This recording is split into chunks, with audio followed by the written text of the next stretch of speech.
Bonjour à tous. Aujourd'hui, nous allons parler des graines de soja. Alors, les graines de soja, ça se trouve un peu aussi en Afrique, pas dans tous les pays africains, mais c'est un aliment qui se trouve un peu partout dans le monde.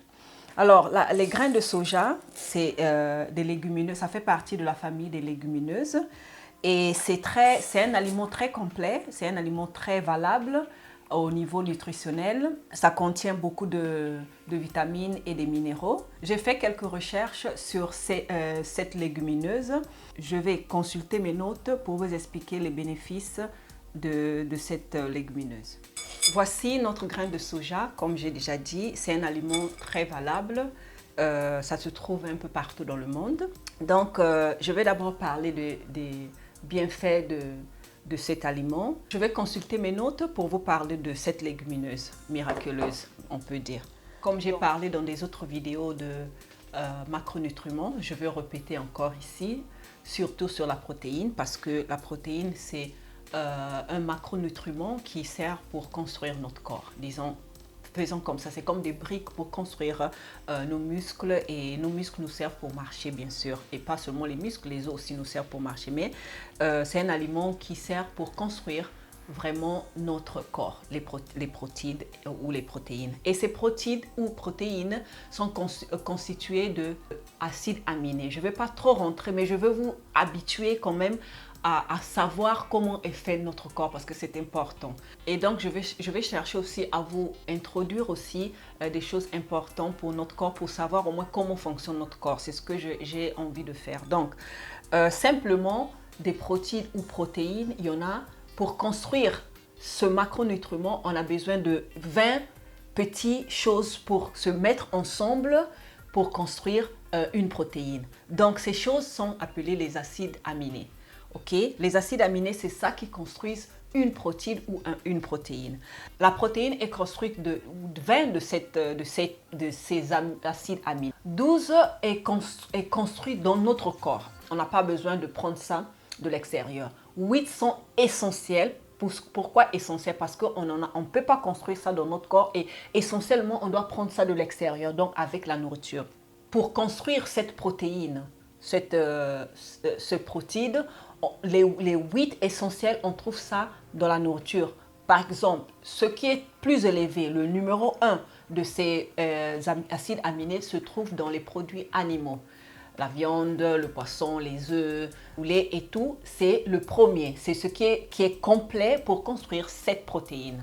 Ces 8 protéines, c'est complet là. C'est la valeur biologique, le numéro 1 qui est plus haut. La valeur biologique de moyen, le second, c'est les légumineuses. Et puis encore en bas de ça, et sur les céréales comme le riz, le blé, le mil, etc. Donc, je parlais du second. Le second, c'est les légumineuses. Les légumineuses sont le haricot, de tout type de haricots. Et pour construire le second niveau de ces 8 acides aminés. Mais souvent, dans les légumineuses, à part le soja, on trouve une petite quantité dans une de ces acides aminés. Ce n'est pas assez pour construire une protéine complète. Donc, pour être complet, comme j'ai déjà parlé dans d'autres vidéos, on doit mélanger ça avec le céréal. Comme type de céréales, il y a le blé, il y a le riz, il y a le mil, etc. En mélangeant ça ensemble, ça devient complet, la protéine, pour pouvoir compléter avec les 12 pour construire une protéine. Par contre, le soja n'a pas besoin de tous ces mélanges parce que c'est un aliment qui est complet. Donc, je vais vous parler de bienfaits de cette protéine. Le soja, ça contient beaucoup de minéraux, comme le fer, comme le calcium, comme le magnésium, le phosphore, le zinc, le rame. Ça contient aussi des vitamines de groupe B, particulièrement la vitamine B6. Ça contient, comme j'avais dit, des acides aminaux complets essentiels, ce qu'on a besoin pour construire notre protéine. Et non seulement, ça peut protéger aussi contre beaucoup de choses. Par exemple, ça protège contre les maladies cardiovasculaires. Ça protège aussi contre la survenue de l'AVC. Ça réduit le cholestérol mauvais et ça augmente le bon cholestérol parce qu'on en a deux, le mauvais et le bon. Ça peut aussi baisser la pression sanguine, donc la tension. ça peut aussi baisser la tension, ça réduit la glycémie dans le sang, ça améliore la fertilité, ça réduit les symptômes de la ménopause, par exemple les bouffées de chaleur. Ça améliore la santé des os parce qu'il y a le calcium et le phosphore. J'ai à peine cité les bienfaits de cet aliment. Je vais aussi vous dire les contre-indications de cet aliment, bien sûr. Comme tout aliment, comme toute chose, il y a des bienfaits et il y a des contre-indications.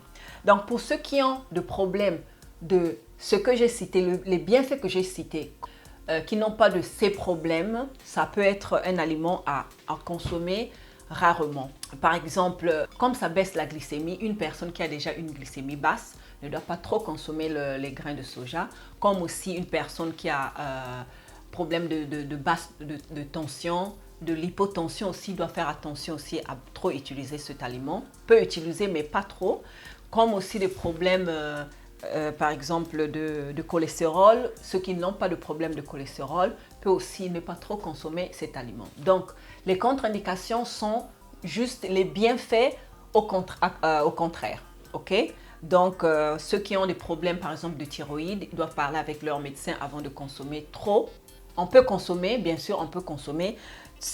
On est sous traitement, on peut consommer tout ce qu'on veut parce qu'on prend les médicaments et puis on peut consommer des aliments que normalement, sans traitement, on ne doit pas les consommer. Donc, je disais que c'est un aliment très, très bon et même aussi aux enfants. Aujourd'hui, je vous ai seulement introduit cet aliment et dans les prochaines vidéos, je vais vous dire comment faut-il utiliser cet aliment. Déjà, je vous anticipe que cet aliment, pour mieux absorber les nutriments de cet aliment, il faut le tremper dans l'eau pendant 8 heures au moins, laver. Et surtout, comme dans d'autres vidéos, je vous ai déjà dit pourquoi on doit enlever la peau des légumineuses. Parce que sur la peau des légumineuses, il y a des antinutriments, des substances qui font à ce que l'aliment se protège contre, par exemple, les invaseurs qui veulent, comme nous tous, on a la peau qui nous protège. Et sur notre peau, on a des bactéries qui protègent contre les autres bactéries qui viennent de l'extérieur. Donc aussi ici, ils ont aussi quelques protections qui ne veulent pas. Aucun être vivant veut être extinct.